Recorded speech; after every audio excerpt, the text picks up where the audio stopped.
हिंगोली जिल्ह्यामधल्या औंढा नागनाथ तालुक्यातलं जलाल धाबा गाव। इथल्या पाराजी शंकर पोले या 35 वर्षांच्या अल्पभूधारक शेतकऱ्याला काही दिवसांपूर्वीच तिसरी मुलगी झाली।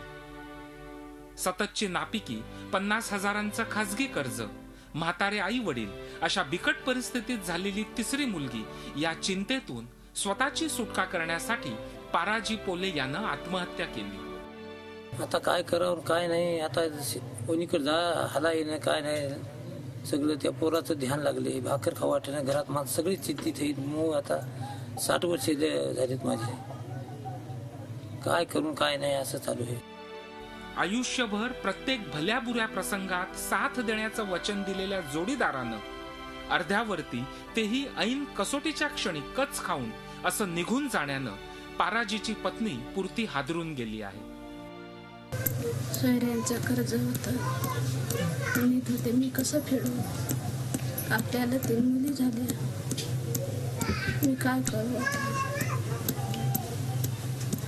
जग आलं ते आपल्याला म्हणलं, 3 मुलीचे मी लग्न कसे करू। अत्यंत हलाखीच्या परिस्थितीत दिवस ढकलणं महाकठीण खरंच आहे, पण आत्महत्या हा त्यावर उपाय होऊच शकत नाही।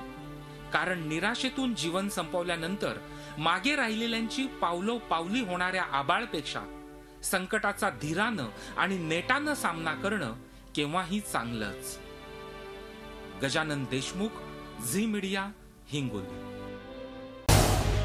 झी 24 तास रहा एक पाऊल पुढे।